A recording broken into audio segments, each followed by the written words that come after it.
and this is the first edition of AIPC ThinkLabs. It's an initiative to have in-depth conversations about issues, subjects which professionals will be interested in. We have started with this very urgent and relevant topic today. So thank you to all the guests who are here, and we are very, very happy to have a very distinguished panel today. We have uh, Dr. Geeta Gouri, who's an economist and former member of Competition Commission of India.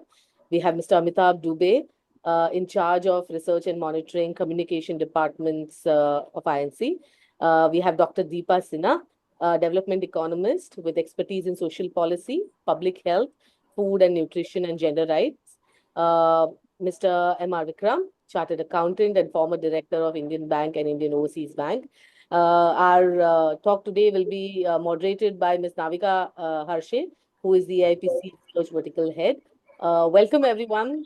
Thank you for joining us. And Navika, over to you to take this discussion forward.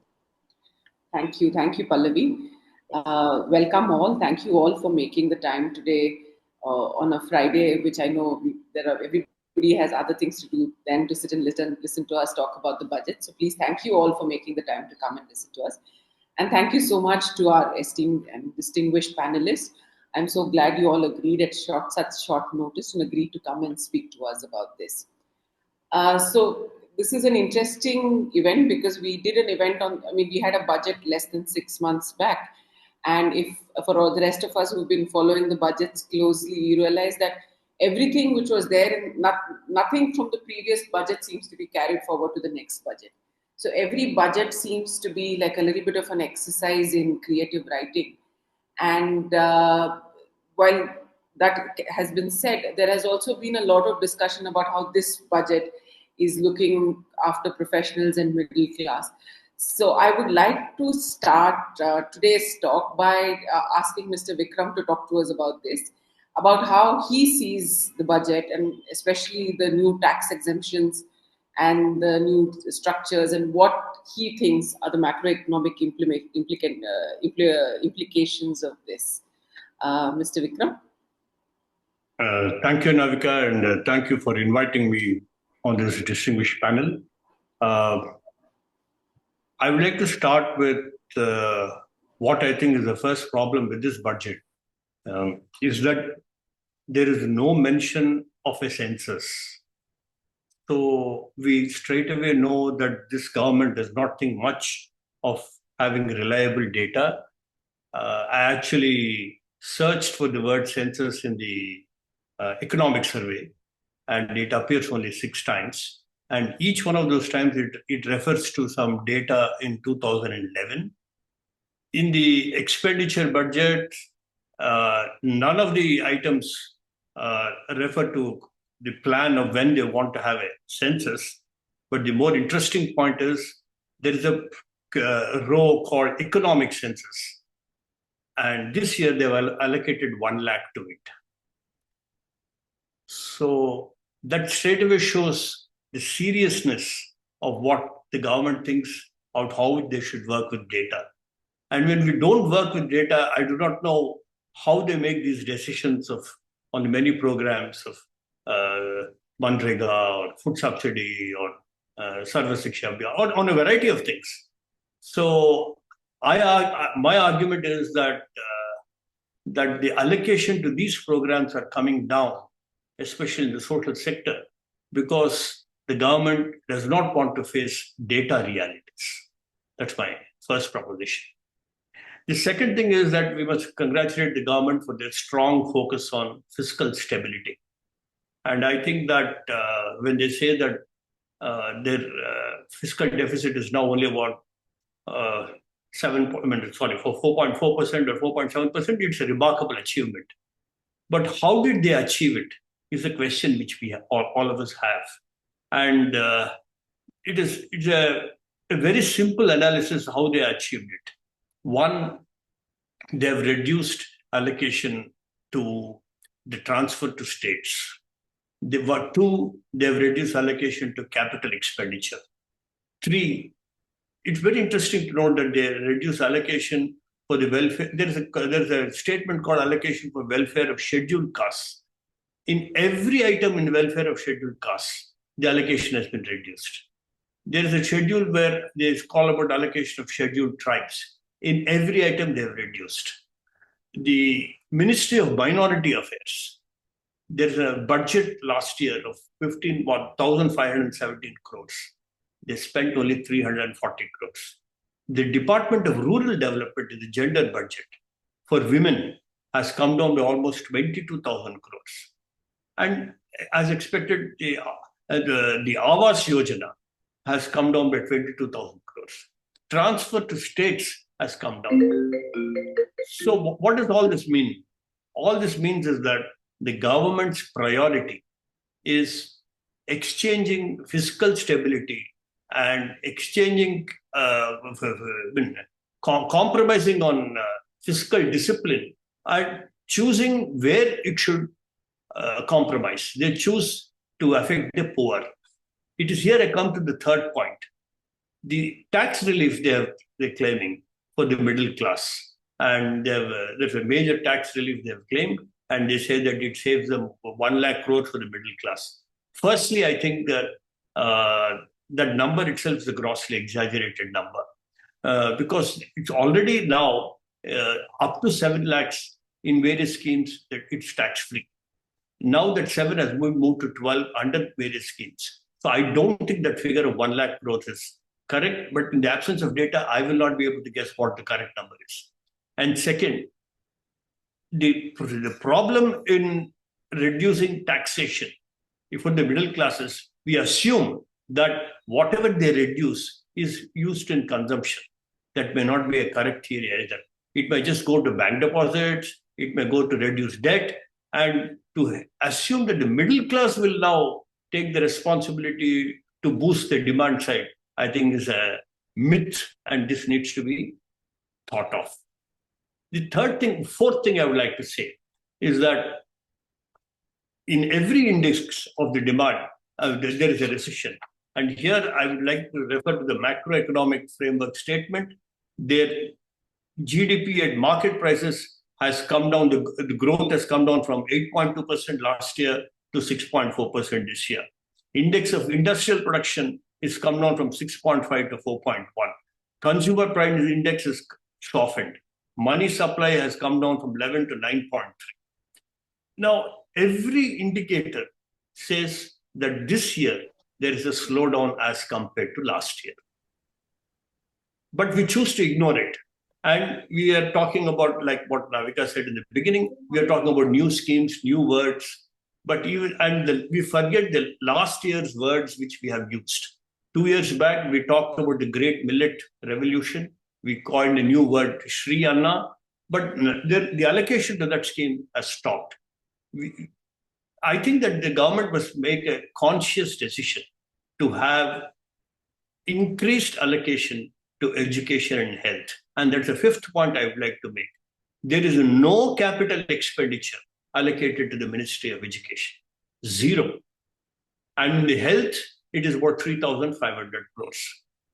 I understand that education and health are concurrent subjects. And if there is to be any cap expenditure, maybe the central government is expecting that the state governments will take over that responsibility. But being a concurrent subject, I think it is also the responsibility of the center to invest in capex in education and health. The next point I would like to make is on the skills development. Actually, the elephant in the room is China. China is so far ahead in manufacture, and their capacity of manufacture is so far ahead because they invested in skills development for a period of 30 years.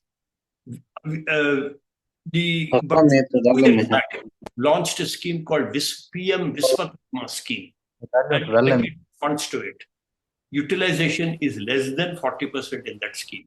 And this year, once again, the budget allocates the same figure as the budget figure of last year, though the RE is lesser than the scale. So this shows that we don't want to invest in skills. Last, but one point I would like to make is even the capital expenditure boost, which we are talking about, saying that this country, this government is investing heavily in capex. What is the capex which we are talking about? There are 4 sectors which are heavily capital intensive.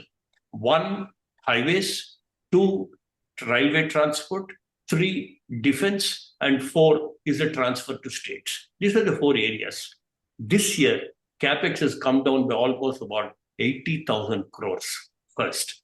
And second, we are talking about increasing capacities of the states, but now here we talk about increasing defense capital expenditure. A fair amount of defense capital expenditure is imported defense capex, which means that this does not trickle down to the states. And we are not building enough capacities within India to improve indigenized defense production. The connectivity of roads and railways is a very welcome move because, as everyone knows, connectivity deepens markets. But I think that the bet which we have taken, that connectivity improves GDP, is not happening, because when I see the last 30 years of the composition of GDP, I see that the percentage of capital expenditure to the total expenditure is nearly the same.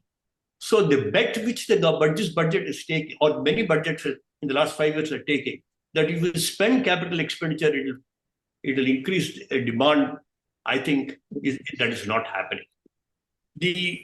But one, I must give credit to the government that they are responding to the climate change, and they are saying that energy will be a problem consequent to the climate change, and the way to go is nuclear, and they've allocated 500 crores to nuclear research, which I think is I think there's a fair amount of research done, but they are not committed enough funds to the Nuclear Power Corporation of India.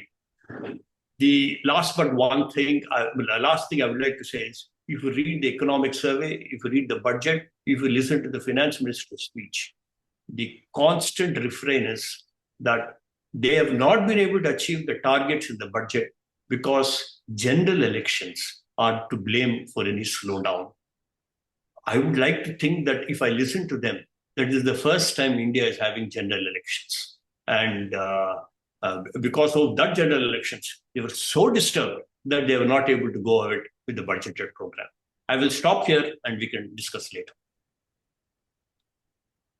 Thank you so much. That was very helpful, and it really shows, this whole obsession with being fiscally conservative and prudent, whereas it actually shows that you're withdrawing from what you have to do as the government. You're not spending money, and I think that comes out very well. And this additional belief that the middle class, whatever they save on tax, will be spent on consumption, that's true. There is no evidence of that. Now I would like to go ahead and get Mr. Dubey in, and because he's with the Congress, and he can tell us about how the Congress is also looking at the budget, and how every budget has after they made so much fun of our manifesto, every time they seem to be taking from our manifesto, and our schemes also seem to keep doing a comeback. So I would invite Mr. Amitabh Dubey to come and speak to us. Thanks, Navika. So there's a couple of ways to look at this budget, and I'll talk. The Congress Party has made a lot of statements about the budget, and that perspective is what needs to be done, and does the budget do it? And what needs to be done very broadly is, what are the problems right now? There's low investment, private investment. There's low consumption based, and underlying this is growing inequality. There's rural distress. A lot of these problems which we've been talking about for some years. So one way of thinking about the budget is, what does it do to address those problems? Another way of addressing the budget is, we all know that after the budget, industrialists all give it 8 out of 10, 9 out of 10, 10 out of 10, right? And so how do we think that world thinks about this budget? And so obviously you have to judge it against some standard, and that standard is usually what they said before the budget, without meaning for it to be used as a standard to measure the budget. So luckily, or fortuitously, I took part in a panel. I even wrote about this in the print. Fortune India, the magazine, had a panel of 5, 6 people. I was there. There was a person from the BJP there. There was a lawyer, like a high-flying corporate lawyer. There was an industrialist. There was an economist. And, it was like a center-right grouping. It wasn't there was no one from the left, except if the Congress party. Some of our panelists might be like, really, you were the most left person there. But that was the spectrum. And what did all of these people, there was very little disagreement, by the way. So I went back to it and said, what did everyone agree on? A consumption boost for low income consumers. Everyone agreed on this. A coherent tariff policy to promote exports, because Indian exports have been doing quite poorly in the last 10 years, particularly compared with the previous decade.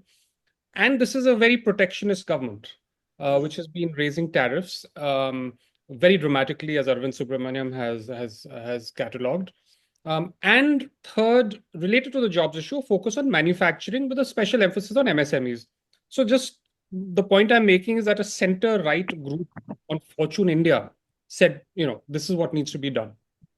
What did we actually get? We got a consumption tax boost in terms of an income tax cut, not at poor consumers, but at the top end. And when I say top end, the top end of taxpayers of the middle class, because not everyone actually pays income tax. About 2 to 3 crore people actually pay income tax, although 9 to 10 crore people file returns, or 8 or 9 crore people file returns. And if you look at what the estimated size of the middle classes, there's many different, obviously, measures. But there's one by Price, which is a survey agency, and they say 10 crore households, which is about a third of the country, which is, it's one definition. So literally the top 4 to 8%, if you do the math, of the country's households, or the top 20 to 22% of the middle class will be pay tax. So tax cut is actually an income tax cut is aimed at the top end. So in 2019, we saw a corporate tax cut aimed not at all companies, but at 0.7% of the largest companies. What did it do? It did not generate greater investment. It did not generate greater jobs. It went into people, paying off their loans and giving themselves dividends. Similarly, so 5 years later, these guys are like, we have to come up with a consumption boost. So they come up with a consumption boost for income taxpayers, which is the higher end of the income spectrum. What did they do on tariffs? Now, the reason tariffs are not something, import tariffs, not something people talk about a lot. It's not very much on the radar of public. It's a specialized conversation in India, certainly. Although I think Donald Trump is doing his best to mainstream that conversation. And there have been 3,200 tariff increases. This is according to, I think, Arvind Subramaniam. 3,200 product categories have seen tariff increases since 2014 that affect 70% of our imports. So 70% of our imports have seen tariff increases. The average tariff went from 13% to 18% in the first 6-7 years of the Modi government. It's been flat since then. And the way the tariffs have come out, and this is another analysis Viral Acharya has done, not directly related to this, but tariffs have been an instrument of monopolization. So Viral Acharya did a paper that got some conversation where he said that the increased monopolization of the Indian economy in top 5 business houses who've grown in assets, revenue as a share of the total and so on, has led to inflation because A, they have more pricing power because they control more percentage of markets, and also because they can lobby for higher tariffs. So the bottom line is that not only has protection gone up, it has gone up in a way that helps large monopolies. And what people don't think about the fact is that a lot of exports in India and in other countries are done by MSMEs as they latch onto the global supply chain. And many of the exports need imports. I mean, Singapore is an extreme case. They do, they import everything and then they export it, and that's a value add, but that's of course an exception. In India, a large percentage of our exports are driven by imports. And the obvious example is mobile phones, which Rahul Gandhi has also talked about in Parliament, where the value add is quite small. The parts come in and they go out. Of course, mobile phones are done by large companies. In India, certainly Wistron and Tata and so on, the Taiwanese company. But the point is that trade openness done in an intelligent way is good for exports and good for jobs. It can also be done in a bad way. So I'm not just saying that we open up, but I'm saying that protectionism hurts consumers and small businesses. Now, the good news is that in this budget, there was some import duty reductions, but it was at a targeted level, trying to stimulate demand for electronics and certain technologies, batteries and battery production in India. So it was done, but in a very selective way. So it's not being done from an MSME point of view. And just to make a political point here, the India's share of exports doubled under the UPA, a share of global exports from about 0.8% to 0.1617%. And under this government, it has gone up to 1.8%, like a 0.1%, basically flat. And exports create jobs. I'm simplifying the story, but that is something that I think we need to talk about more. Also, the government announced a national manufacturing mission. So they did address the point that this panel that I was talking about had talked about manufacturing. But it's, again, a vague, we don't know the details, we don't know how it will work. The PLI scheme, again, to give credit, they're doing it in toys, they are doing it in footwear, they are doing it in textiles. These are sectors where they can generate jobs. But I think when you look at the amounts, far bigger amounts are going into the capital intensive sectors. So we have to see how it goes. So, something is being done, but we have to keep an eye on it. So the bottom line is, one other point on the income tax, because obviously people here, most of us are income tax payers. And so, personally, we're all wondering if it helps us. There's an article that was done in the print by the economics correspondent. He sort of saw that the actual income tax revenues in this budget are supposed to go up 21% compared to the previous year. Now you're giving a 1 lakh crore cut in notionally at least. So where are these revenues coming from? So obviously it's going to be enforcement. You're going to squeeze whoever's left. So I think some of us can look forward to more demands than perhaps we had hoped for.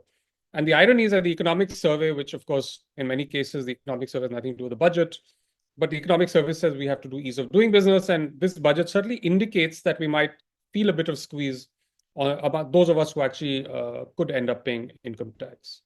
So let me leave it at that. So one other point I'll make is that even the CII recently called for an increase in Manrega wages.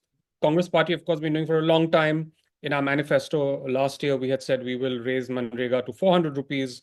Now, when the CII is saying please raise Manrega wages, I don't see why the government is not investing more in Manrega, because that's obviously a direct boost to the bottom 50% of the workforce.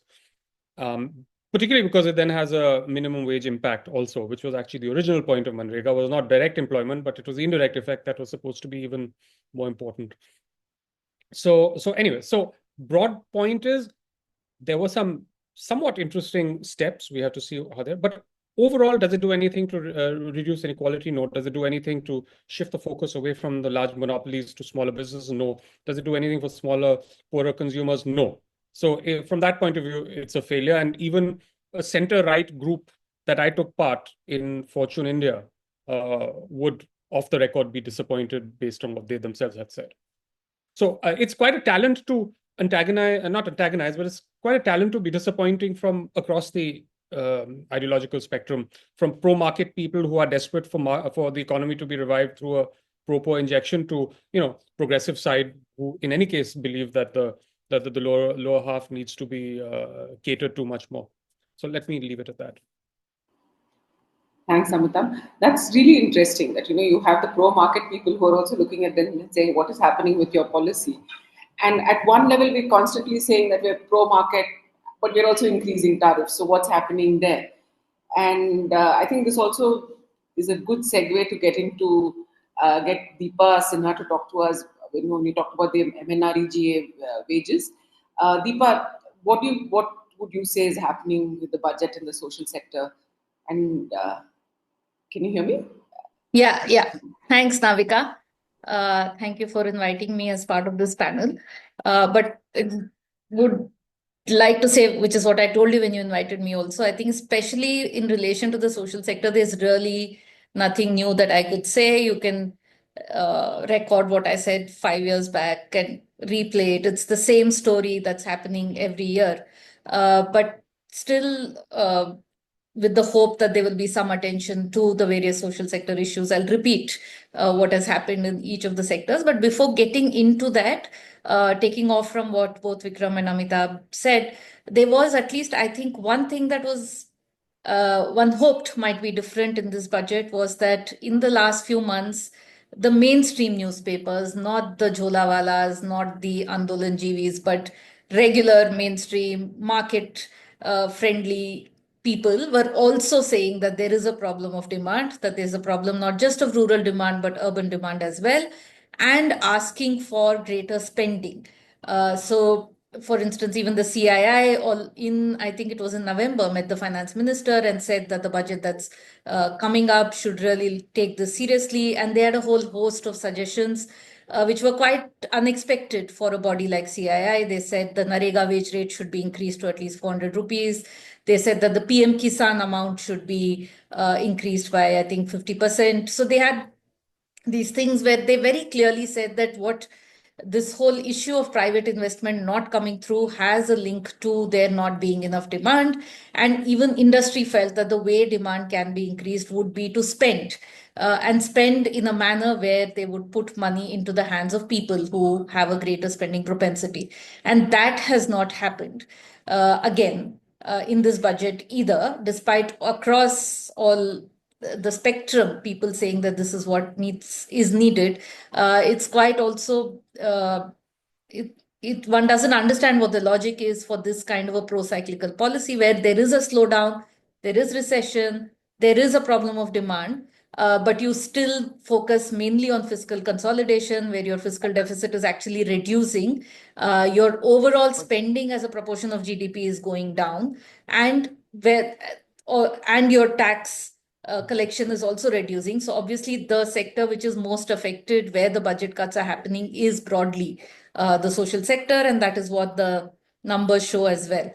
So if we go by each of the sectors, education and health being the most major and important, although in education and health both being greater responsibilities of the state government, over the years what we've also been seeing is that the union spending in these government particularly, that the burden is being shifted more and more to the states. And what the central schemes at one time used to do, like say the National Health Mission, which really helped in propelling spending as in the poorer states like UP, Bihar, Jharkhand, so on, where the public health system was almost non-existent. With the National Health Mission in 2005, you saw that these were the states where actually not just the central funds increased, but through this scheme, state allocations also increased, and there was some sort of strengthening that was going on in the health sector. But if you look at, except for the COVID year, where there was some increase in the health budget, which was largely due to the vaccine and various COVID relief efforts, over the years, in real terms, the health budget has been not rising. And even this year, there is an increase of about 10% in the allocation, which is an increase only about 3%. But every year you also see that the revised estimates are lower than what is allocated. So even the small increase that we see from BE to BE will get lost eventually when you actually look at the revised estimates and the actual expenditures in the following year. Same is the story with education. And the small things in which budget is increasing both in education and health are not in direct services, not in strengthening the public health system, but again using these schemes to divert public resources towards the private sector. One example is in the health ministry is the insurance scheme, the PM Ayushman Bharat, which of course in the absence of the public health system being strengthened, the poor need somewhere to go. So the people who benefit from this, of course, benefit from something. But as a macro policy, as a public health policy, which is what do you spend on? It would be better to spend on strengthening the public health system. But what we are increasing spending on is on the Ayushman Bharat kind of schemes, where we know that about 70% of the spending in Ayushman Bharat goes to the private sector. And now it is expanded to everybody above 70 years. So we can expect a higher proportion going to the private sector without any regulation. There are many issues there. Similarly, in education, the entire focus in terms of new ideas is on digitization and a whole host of things related to smart classroom and AI and so on. in a context where a third-year-old, a grade 3 child is not able to read even letters of the alphabet in most parts of the country. We had the recent ASER report once again showing that the learning outcomes are quite poor. So instead of increasing budgets for classrooms, teachers, basic things, we are talking about AI and digital and things like that, which again, we know will not work if you don't lay the basic foundation for education and health. Even the other sort of social sector initiatives, which are centrally sponsored schemes. So here you cannot even pass on the blame to the state governments, but things like the National Social Assistance Program, which gives pensions to the elderly, widows, and disabled, the PM Poshan, the school midday meal scheme, which has a whole host of benefits, the Saksham Anganwadi, all of these, which are centrally sponsored schemes and target very vulnerable groups like children, pregnant lactating women, old people, widows. It's almost as if they've arrived at a magic number, because year after year, it is exactly that number, the budget. Like the National Social Assistance Program has been 9,652 crores every year on year. And there is inflation. The population is aging. Obviously, there is a higher proportion of old people, but nothing seems to change. We just keep it there. If maybe if we ask the government, one of the answers, if they gave an answer, would be that they are focusing on newer schemes which are contributory in nature. I forget the name, Pradhan Mantri Jeevan Jyoti and various other such schemes, which are also for old people and for farmers towards pension.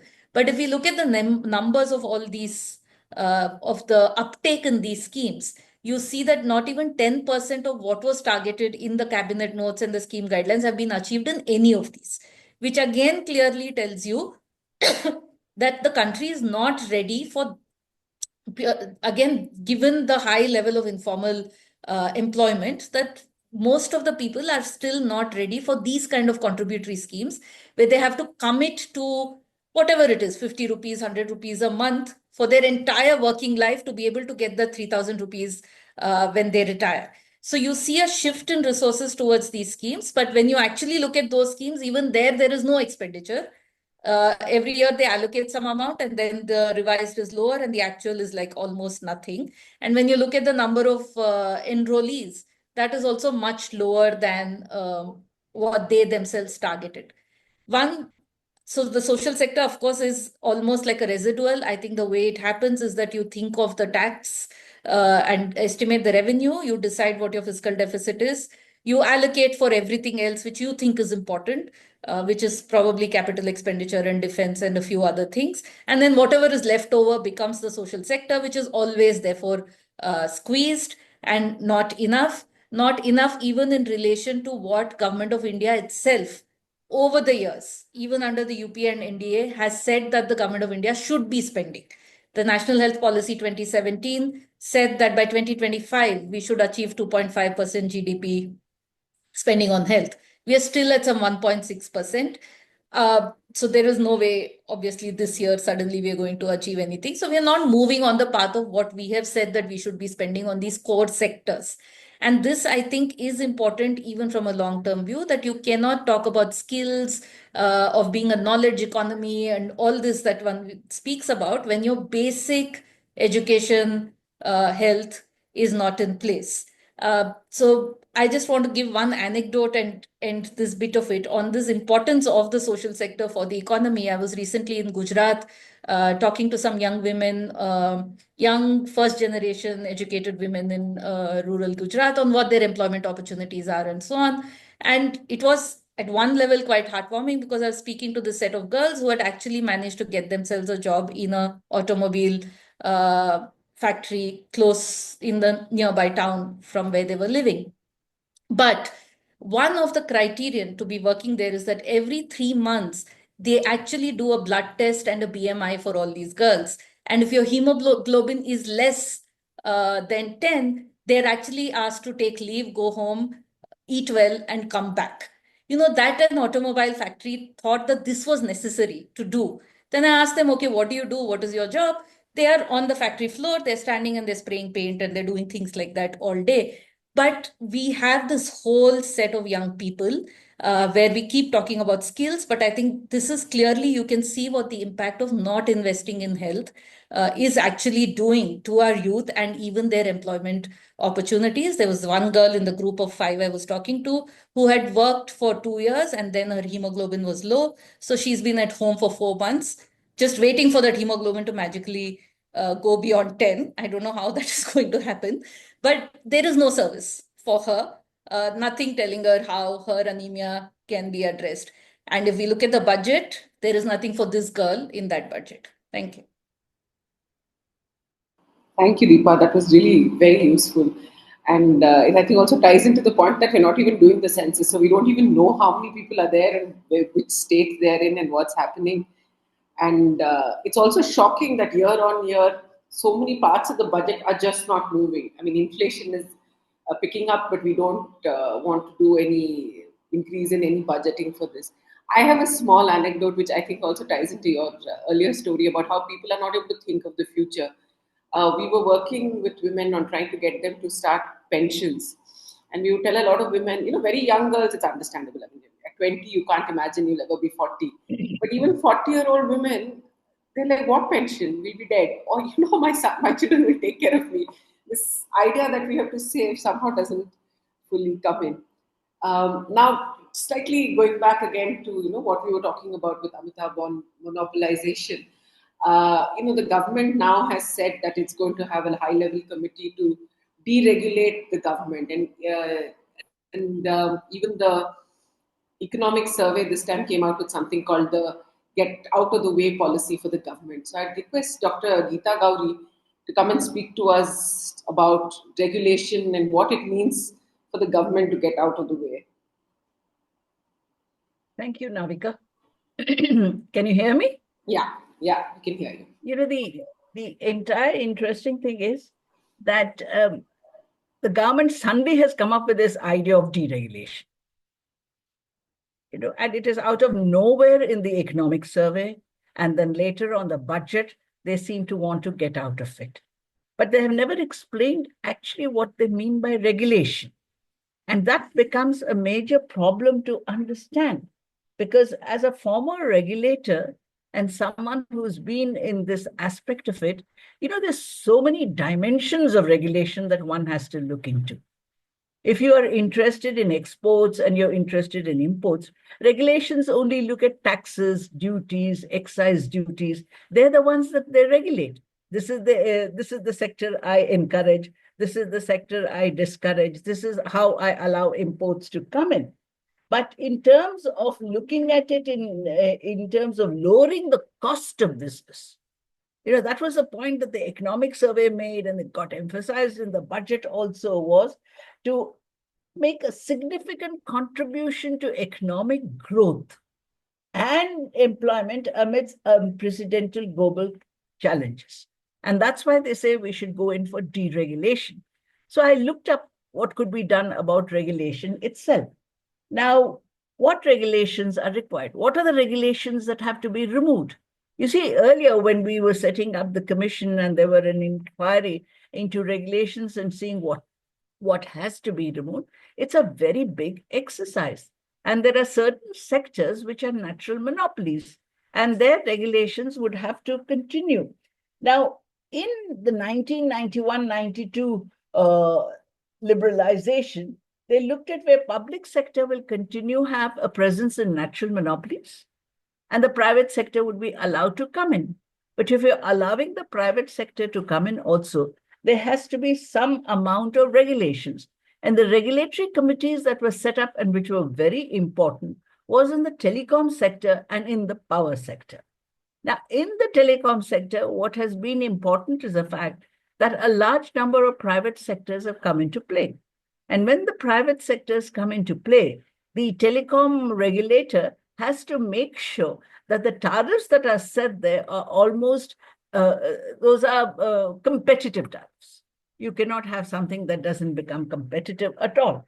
And when you look at the power sector and the regulation that has to come there, you see what happens is there you really have to look at the transmission network. How do you regulate them? What are the costs that are going to be involved in it? We used to have cases, for example, the Karnataka government would write saying that we need to lower the tariffs on transmission so that our excess power from one side could go on to another. Now, these are things which regulation matters a lot. And I think when you are trying to see on terms of accelerating growth and trying to say where you can come up, the regulation now that has become very important, apart from continuing with that in the power sector, I think in the telecom sector, because competition has come in, one can reduce it. The competition itself will take care of regulation. You don't need to worry about regulation there. At the most, the regulatory authority would have to make sure that prices don't go beyond a certain breach, but competition takes care of this. But I think what is more important now is that we need regulation in the financial sector. Somehow the financial sector has just got out of hand.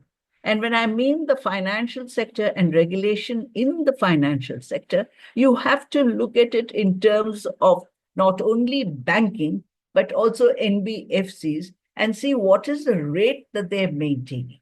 And how do you ensure that everyone has access to loans? And these are something that, both you have spoken about, which Dipa has spoken about. People have to be able to access it. And there are also a very strange kind of regulation that has to become very interesting. I found that you need new forms of regulation, for example, on labeling. Products now need to be labeled properly so that people who use them know what has to be done. I know it may not be very significant in terms of the larger good, but at the same time, I think that is also regulation that has to be looked at it. And when the Competition Commission is now slightly moving towards being both an ex-ante regulator and an ex-post regulator, precisely because the Competition Commission is trying to decide what is a fair market. But there again, there's always my fear that this kind of regulation and openness that is coming up, and the government had come out with a paper which was released in Parliament on that, I think you have to be able to see whether it's really worthwhile or not. And I would just like to come out with what I call as 10 rules of which CCI came out on market fairness. But most important is, how do you handle the interface between sectoral regulators and the Competition Commission of India? Should we have any more sectoral regulators? I don't think we need sectoral regulators anymore. We just need to look at it in terms of Competition Commission. And in the Competition Commission is very agnostic. It can go ahead and look at regulation in a very open manner. And it's also the question of fairness of a market. How fair is a market? What would you do? If you have competition, you don't need to worry about fairness. And it is important also in this context to map out the regulatory professionals that are required for regulation. They're saying we'll discuss this in a meeting. After a year, we'll come out how many regulators we require and what has to be done about it. But this had already been worked out in 91, 92. Why have they taken so long to come out in talking about regulations? Why have they suddenly come up now that regulation is very important? Does it mean to say that all these years they functioned without any regulation? It's kind of, it's very difficult to understand what the government is planning to do. And if they want to now have new regulations, there've already been a set of regulations in place. There've already been some amount of regulatory commissions. The ERCs continue to work. The regulatory sector and the power thing is going on fine. There is regulations with regard to the duties and tax structures. What is it that they're talking about? And to say that now we'll do away with controls. I mean, is this a kind of dramatic statement that has to be made so that everyone sits up and says, oh, what are the controls you want to do away with?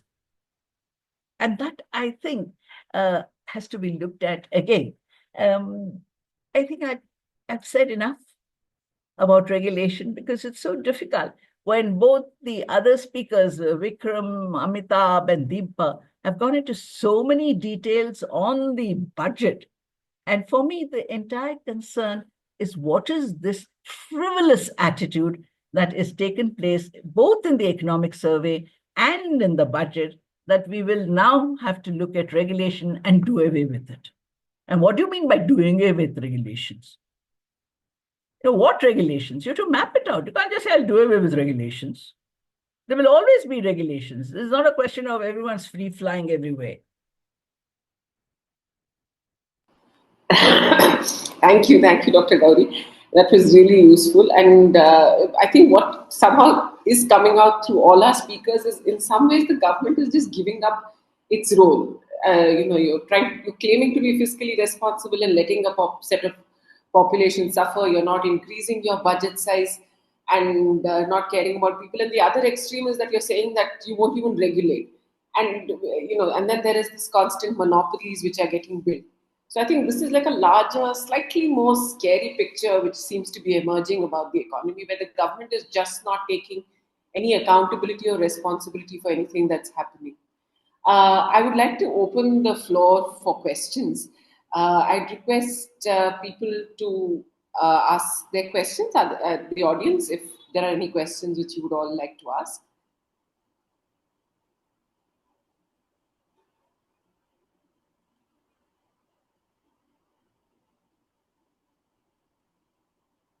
Or if you'd like to type in your questions also, that's fine.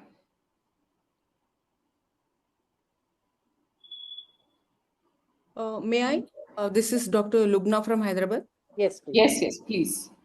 Yeah, thanks. This is very interesting. I'm a Congress member from Hyderabad, and one of my Congress member Kumar had sent me the link to join in here, and I thank Kumar for that. And I loved the discussion.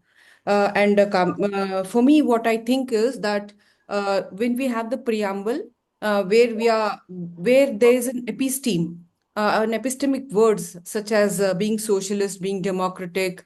These are epistemic words towards which the Indian government and Indian citizens to be guided. That's how we have it in the preamble. So I think the epistemic word for our economy given in the preamble is being socialist. So coming from there, this doesn't mean that I'm anti-capitalist. Okay, it has its role, but it's not sticking to its role, is what I want to tell. Now, if we are going to be guided by that epistemic word of socialist for our economy, then evidently it should be an interdisciplinary approach and not an unilateral approach, telling that whether GDP is now really going to play, and how we are seeing that the countries are being determined on the role on measuring on happiness index and all those things we are seeing. We are nowhere near to that, nowhere near to girl child index, nowhere near to multiple development index or human development index for that matter. So given all these things, and also on the environmental front, we are playing very bad. And definitely, if we to look at energy, no, nuclear energy is not an alternative at all. Given the numerous instances that we're seeing, and there's so many nuclear reactors, we are seeing that are shut down in the western part of the hemisphere. So with all these things, I think the government is it is playing, for us all we seem it is clueless. Ji, I'm sorry to cut you there. You're making very valid points. Do you have a question for the panelists, please?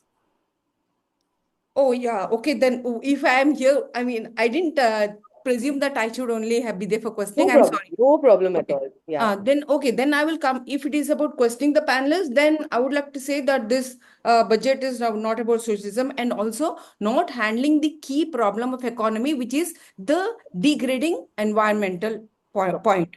That is not at all being addressed. One point that one panelist spoke was about the nuclear energy. And nuclear energy, what the government is sort of trying to put forth, is not a solution at all, because we know how bad it is, and the cycle is not at all complete, because the waste is being now dumped in the ocean beds, which is perilous.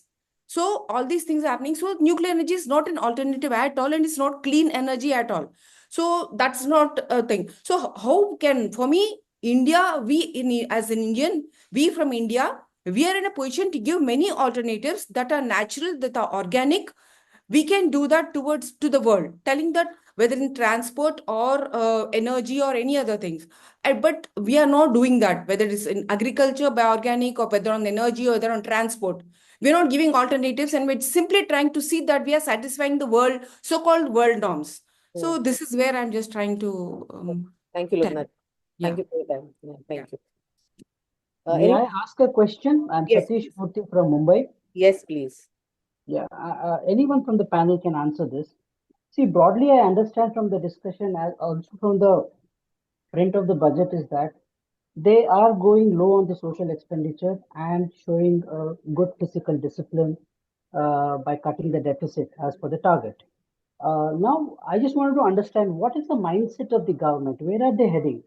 What would be their medium to long-term goals? Can anyone just throw light on that?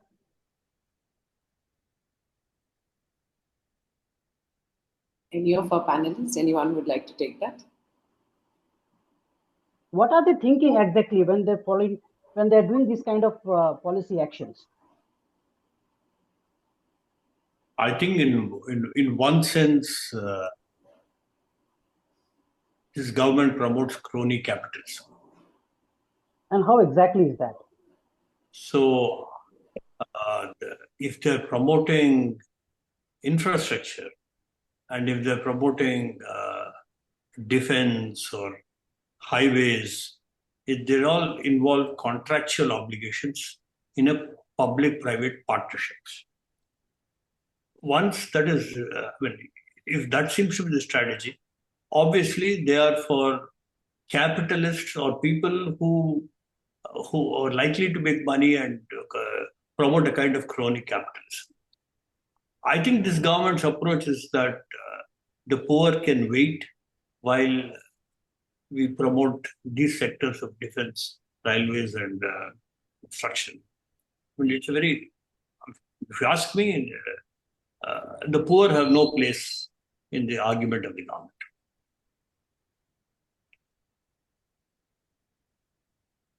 I Okay. think a very good. We have a question on the chat. I think Dr. Gouri, were you responding or somebody? No, I just wanted to add to what Vikram was saying. Yes. That a very important point that has come up is when you look at even the question that they have given is the benefits for the middle class in terms of income tax. And the income tax rates that have been lowered and are really beneficial are those right in the middling group. And this middling group is the ones that they're trying to address too. So they're not particularly interested in trying to help a larger gray area. And in the middling group also, when you look at it and you want to see what they're planning to do with, in terms of, say, for example, the roads or the defense, have there been any talk in terms of trying to have a committee for bidding, to have a committee in terms of looking at how you value a project? Or do you want to just go ahead with what is being done? No, I must bring, when someone asks me this question, what is the government thinking of? What they say in the budget speech is different from what happens in the year next. I'll put your attention 5 schemes in the Department of Education. Last year in the budget speech, there was a fair amount of space taken by the finance minister on scheme for promotion of academic and research collaboration. They called it SPARK because this government loves alliteration. They allocated 100 crores, but they spent only 40. Then they have a scheme for transformational and advanced research in sciences. That's called STARS. They allocated 30 crores and they allocated 15. And this is the best part. There's a scheme called Multidisciplinary Education and Research Improvement in Technical Education. If you have figured out the acronym, the acronym is MERIT, MERITE. Someone is thinking about it, and we should congratulate him for that. They gave a budget of 200 crores for this scheme. And if you read the budget speech of last year, this occupies at least one full para. They spent 2 crores on that scheme. Now, I can go on, but last year, once again, they talked about centers of excellence in artificial intelligence. No, artificial intelligence, I don't know what the government wants to do about it, because there's huge private sector investment which is likely to come into that. But the government sets up a fund for 255 crores last year. They spent only 110 crores and they reduced allocation this year. They start a startup fund. 2 years back, they said India is the great place for startups. 200 crores was allocated to startup fund. Revised estimate, zero. Startup India Seed Fund, I don't know what the illiterate thing is. Allocation 100 crores, so amount spent, zero. So when you ask me, what does this government want?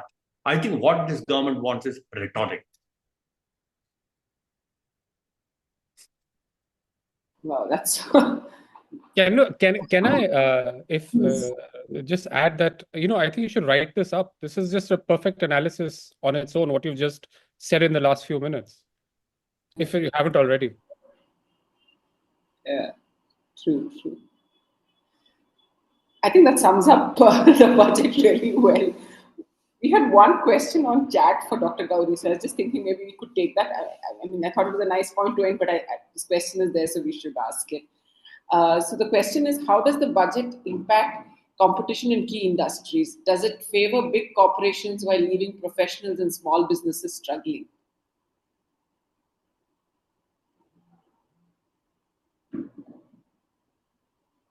Can you hear me? Is it for me? Yeah. I will speak to reply. Yeah, for you. Thanks, Vikram. Okay, if he doesn't, then I'll say this. You are asking me, how does this budget promote competition? How does the budget impact competition in key industries?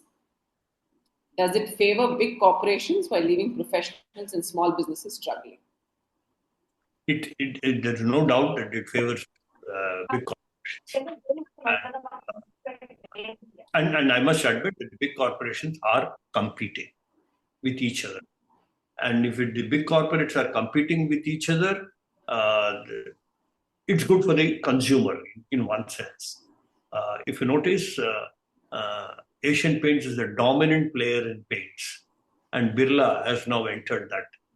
They're spending huge amounts in advertisement for that.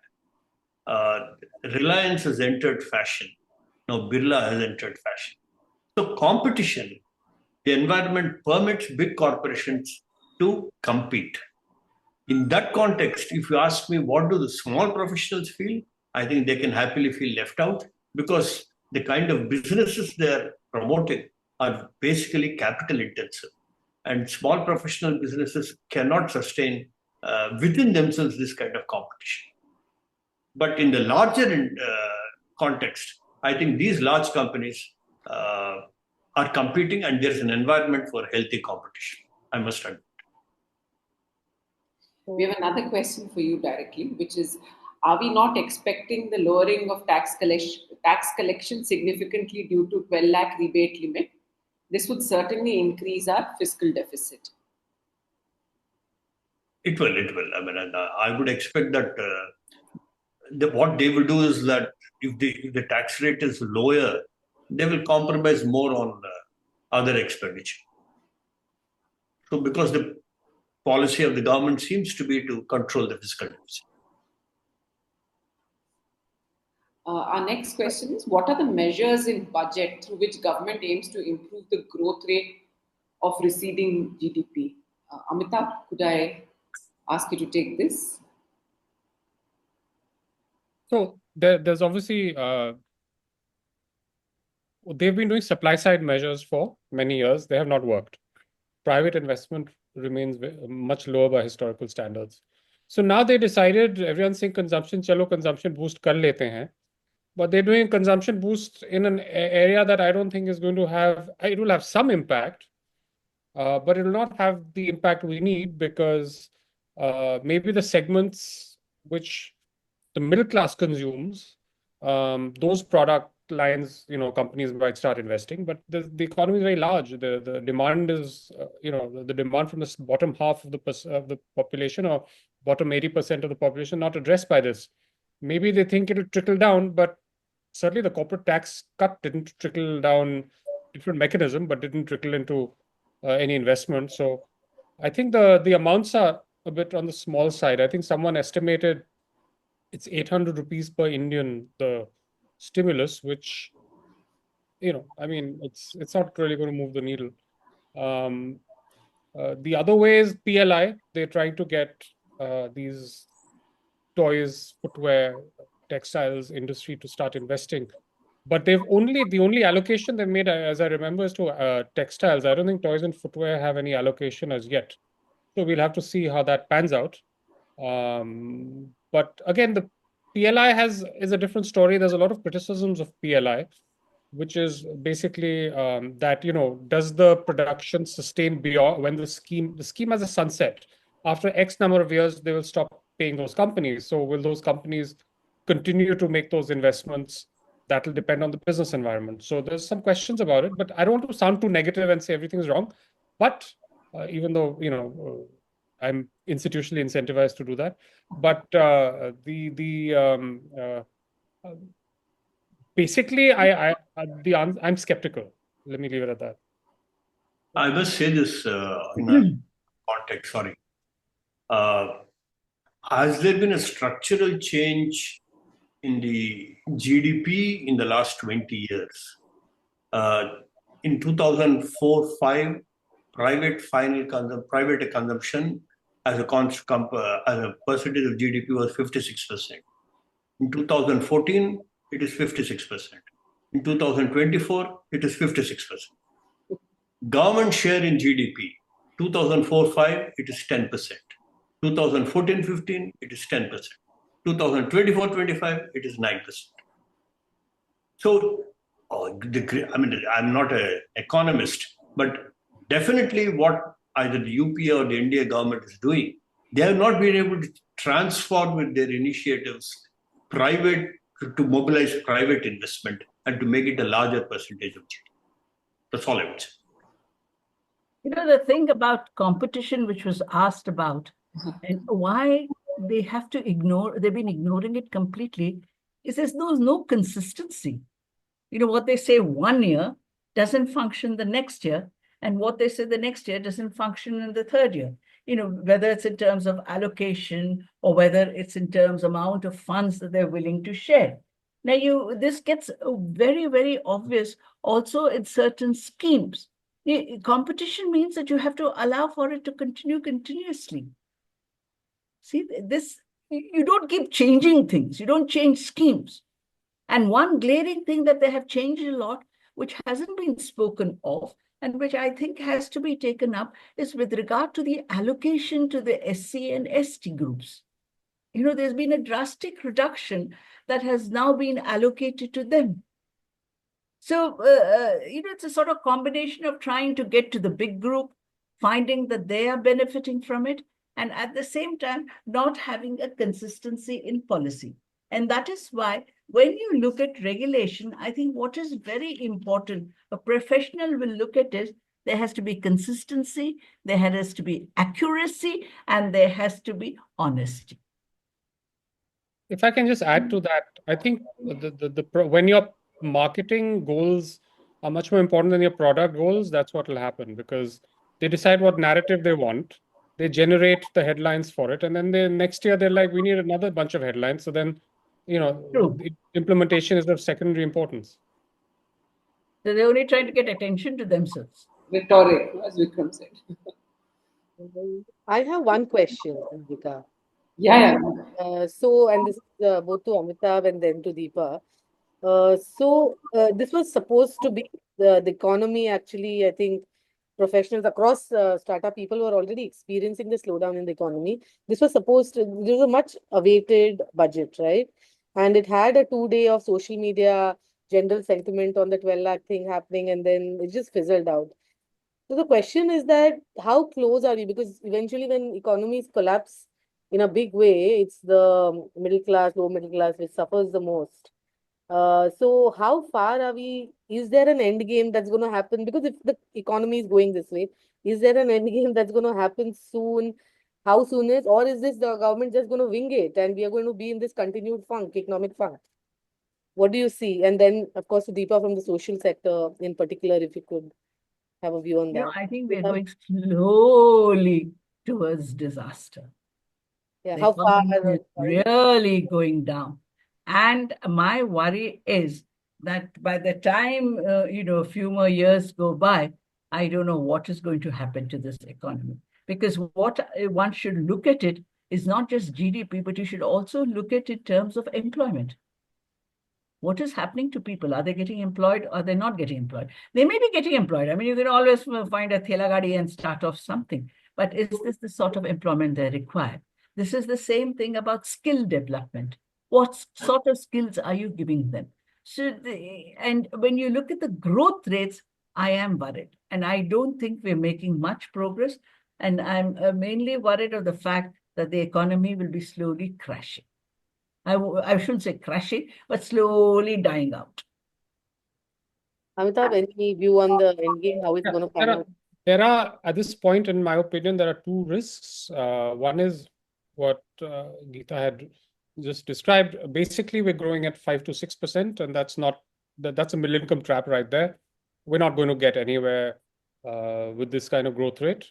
And we're not going to get anywhere if the growth rate bumps up to 7, but it's highly, highly unequal, which it has been. Because then that leads to the problems with consumption. It leads to, apart from the intrinsic issues of justice and all that, it leads to other consequences. The other problem is financial markets, specifically equity markets. There are 11.5 crore individual investors in the country right now. Many of them are on SIPs, which means that regardless of what happens to financial flows, the Indian households' exposure to financial markets is going up in a secular and very strong way.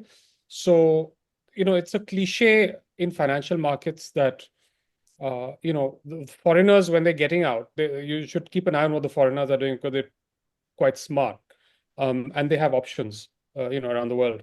And foreigners are divesting in equity markets, and the Indian middle class is relentlessly buying what is being sold, and therefore valuations are staying high.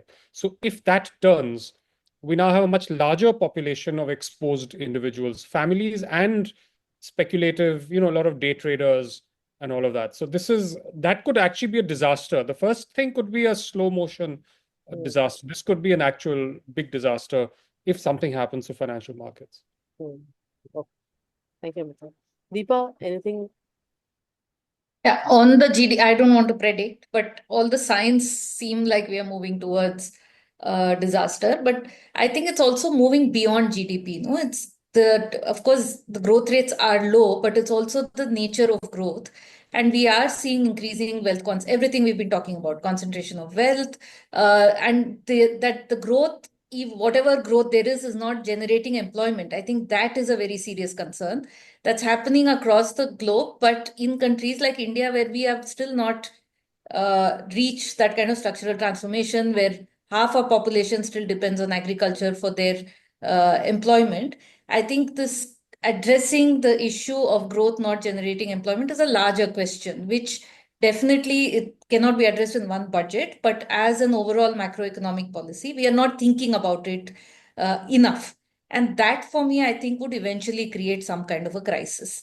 We are seeing small things right now, for instance, with this decrease in GDP itself, the recent PLFS is showing a reverse migration of people going back to agriculture.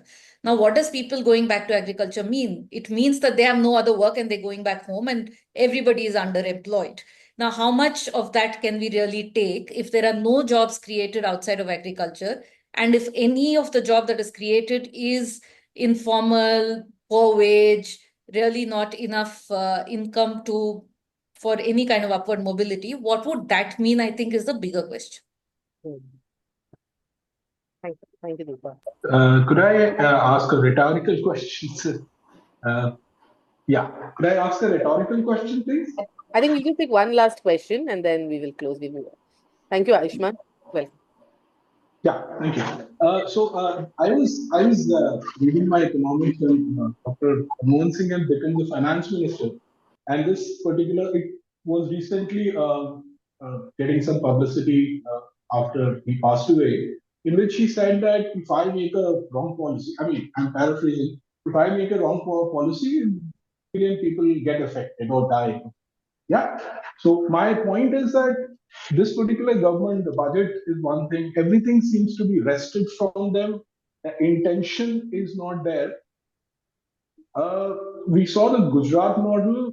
They work on a policy of segregation.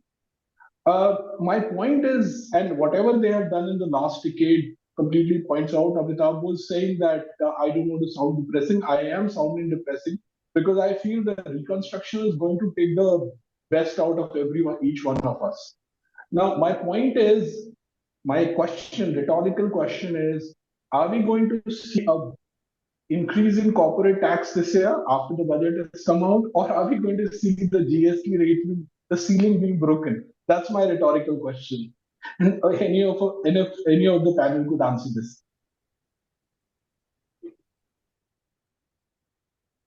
First, I don't think that the corporate tax rate will go up because I think too much has been committed to the corporates, and it will shake the confidence of the corporate, especially the predictability of tax rates.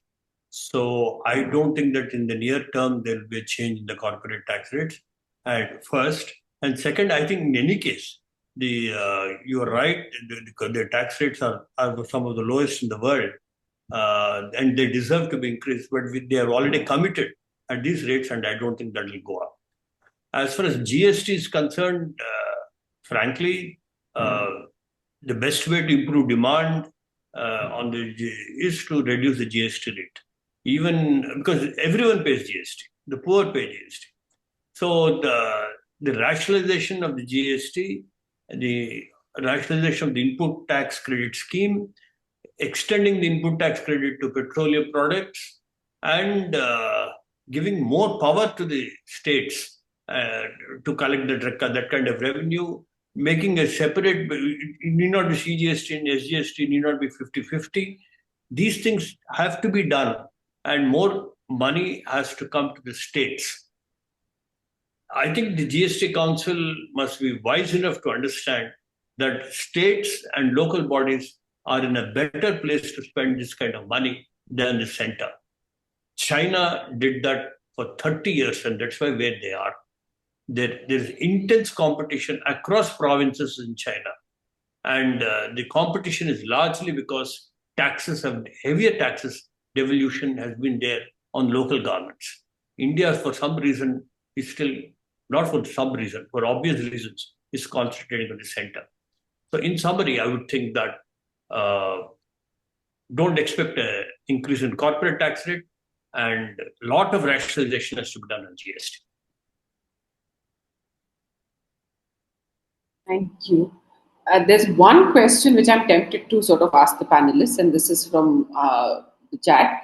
Where is it? How should South India look at the budget? Is this a new normal where union budgets will be based on the upcoming elections and be a tool of punishment for states which don't vote for BJP? South India should not look at the budget. They should look at it.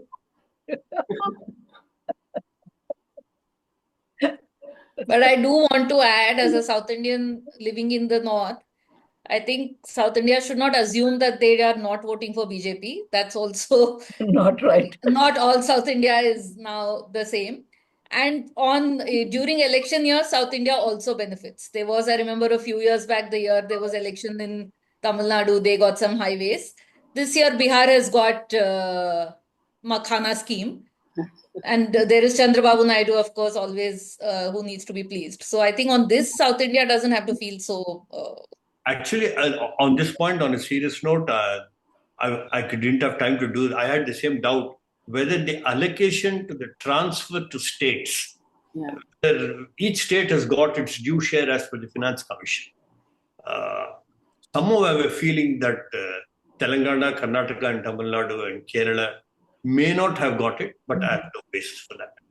Actually, even the previous budget, Andhra, they were promised 80,000 crores as grants. They would make sure they would get them as grants from multilateral agencies. There was no promise in the budget. Yes. And that was a little random. You can't expect other people to pay for you. So, yeah. But as Dipa says, there is during the election years, Tamil Nadu also did benefit. So. But there's an announcement for Amaravati, and there's some number, number bandied around, because it's a contract. So the benefits of giving a contract will follow. Yeah. Okay, so I think we should close the session here. This has been a very interesting and fun session, and I'd again like to thank all our panelists for coming, and I would thank all our listeners for coming in and asking us these interesting questions. I would like to hand it over to Pallavi. Pallavi, hand it over to me. Just many more thank yous to all the panelists here. Thanks for joining. This was an inaugural edition of the ThinkLabs. Thank you for making it so engaging. I think very, very crucial and valid points were made. Many of our, professionals will be watching this on a recorded, later deferred live that we will put up. So thank you very much for, in this engaging conversation. Navika, thank you very much for moderating this. See you all soon, and have a good weekend, I guess. Thank you. Thank you. Thank you. Thank you. Thank you.